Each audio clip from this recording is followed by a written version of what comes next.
UP के झांसी में एक चौंकाने वाले मर्डर केस का खुलासा हुआ है। ये एक ऐसा दिल दहला देने वाला मामला है जिसकी चश्मदीद गवाह 5 साल की एक बच्ची है। इस बच्ची ने अपनी मां के साथ जो कुछ होते हुए देखा वो वाकई रोंगटे खड़े करने वाला है। मर्डर किसने किया और क्यों किया, 5 साल की इस बच्ची ने कैसे पुलिस के सामने पूरे केस को सुलझा दिया, आज हम इस केस की हर डिटेल के बारे में बात करेंगे। नमस्ते, मेरा नाम है आयुष और आप देख रहे हैं एबीपी लाइव। मामला है झांसी के कोतवाली क्षेत्र के पंचवटी शिव परिवार कॉलोनी का। यहाँ रहने वाली 27 साल की सोनाली बुधौलिया की संदिग्ध परिस्थितियों में मौत हो जाती है। सोनाली के पति संदीप बुधौलिया इसे आत्महत्या कहते हैं, लेकिन उनकी 5 साल की बेटी ने जो खुलासा किया उसे सुनकर पुलिस भी सन्न रह गई। पुलिस से मिली जानकारी के मुताबिक सोनाली की मौत की खबर मिलते ही उसके मायके वालों ने पुलिस को इसकी सूचना दी, क्योंकि शादी के बाद से ही सोनाली के ससुराल वाले उसे प्रताड़ित कर रहे थे। परिवार की शिकायत पर पुलिस ने सोनाली के शव को कब्जे में लेकर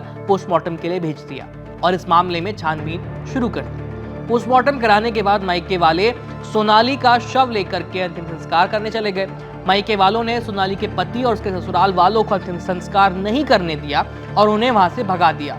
अंतिम संस्कार की सारी प्रक्रिया मृतका के भाइयों ने पूरी की, वहीं 5 साल की बेटी दृश्यता ने उसे मुखाग्नि दी। अंतिम संस्कार के बाद सोनाली की 5 साल की बेटी दृश्यता ने कहा कि मैंने मम्मा का अंतिम संस्कार किया है क्योंकि पापा नहीं आए थे।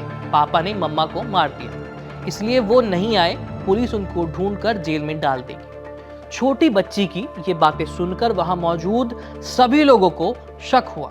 उन्होंने तुरंत ही पुलिस को इसकी जानकारी दी। मौके पर पुलिस भी पहुंच गई। इसके बाद 5 साल की दृश्यता ने पुलिस को जो बताया उसकी ड्राइंग एक कागज पर बना करके भी दिखाई। उसने कागज पर जो तस्वीर बनाई उसे देखकर पुलिस हैरान रह गई। उसमें उसकी मां फांसी के फंदे पर झूलती हुई दिख रही है उस फोटो में, लेकिन फंदे के पास एक आदमी का हाथ भी था। पुलिस ने पूछा कि बेटा ये हाथ किसका है, तो बच्ची ने बताया पापा का है। इसके बाद दृश्यता ने आगे बताया कि पहले पापा ने मम्मा को मारा, फिर उन्हें फांसी लगाई।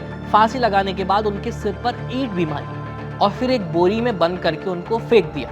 5 साल की मासूम ने ये सब अपनी आंखों से देखा। ये अपने आप में एक बहुत ही डरा देने वाली बात है। पोस्टमार्टम की रिपोर्ट आने के बाद सोनाली के पति संदीप बुधौलिया को गिरफ्तार कर लिया गया। वहीं बच्ची के नाना ने बताया कि 2019 में उन्होंने अपनी बेटी की शादी की थी और शादी के बाद से ही ससुराल वाले उसके साथ मारपीट करते थे और दहेज में कार की मांग करते थे। इसके कुछ समय बाद सोनाली ने एक बेटी को जन्म दिया, जिसके बाद से उस पर अत्याचार और ज्यादा बढ़ गया। फिलहाल पुलिस ने सोनाली के पति संदीप, उसके जेठ और जेठानी और सास के खिलाफ केस दर्ज करके उन्हें गिरफ्तार कर लिया है। वहीं 5 साल की दृश्यता को उसके ननिहाल भेज दिया गया है। बाकी इस पूरे घटनाक्रम पर आप क्या सोचते हैं, आपकी क्या राय है, हमें कमेंट सेक्शन में लिख भेजिए।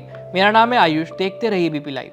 धन्यवाद। दुनिया बदल रही है और ये भारत के लिए ला रही है इन्फिनिट अवसर, जिसे हम कहते हैं मिनट इन्फिनिट।